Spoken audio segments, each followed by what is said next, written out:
Members, the House has resumed after the dinner break, and at the break the House was debating the Education Board of Trustee Freedom Amendment Bill. Jo Goodhue was speaking and has 8 minutes remaining to speak should she wish to. Thank you, Mr Speaker. I call Jo Goodhue. Take this opportunity to use at least some of that time. This bill is a return to bulk funding and it opens up performance pay for teachers. We, that is the National Party, have said we won't support these measures and therefore we will not support this bill. We campaigned on education being one of the top 5 most important parts of our policy planks prior to the 2008 election, but our plan for education was not this one, and we are delivering right now on our plan for education, or our priorities for education. We won't, however, be drawn into Sir Roger Douglas's descriptions of us. We will simply say that we know which direction we're heading, and this is not it. We've announced a major new approach in education to focus on lifting student achievement. It's innovative and exciting for education in New Zealand. At least 50 expert practitioners will now be appointed to work closely with schools to lift student achievement, and the response to that has been very, very positive. Professional development for teachers and principals will be focused on how to lift students' education performance.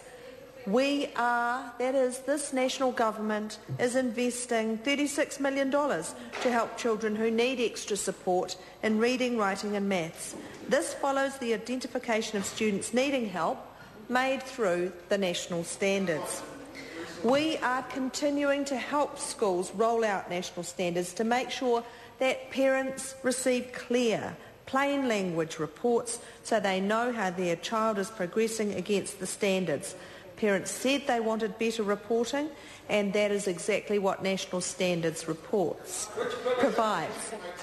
As I go around the schools of my electorate of Rangitata and talk with the principals, I'm really heartened by the progress they're making. It hasn't been an easy time for them, they've told me that. I've fed back their views to the Minister of Education and also been able to, in effect, answer some of their questions. I've also been able to celebrate with them the feedback that they're getting from the parents about enjoying these plain language reports against national standards. We want to encourage parents to get in touch with their schools to discuss the reports, to see what the report means for their children and give feedback to the schools, as this year is, of course, just an embedding year for the standards. Now, I just heard a little plaintive voice across the other side saying they do anyway. Actually, clearly not. Most of the schools I know are doing a fantastic job, but where we have 20% of the children going through our schools not achieving by the time they get to NCEA level 2, then clearly there is room to do better, and we aspire as a party, as a government, to do much better than we have been doing. We want to give children the best possible start in life. We want to give them the skills and opportunities they need to succeed. That's not too much to ask. We recognise that quality teaching is key to achieving better educational outcomes, and we're committed to supporting our schools and teachers. We delivered more for education in Budget 2010 than ever before, $20 billion, and it's a bitter pill for the Labour Party to swallow. $12 billion for 2010-11, and that's the most ever.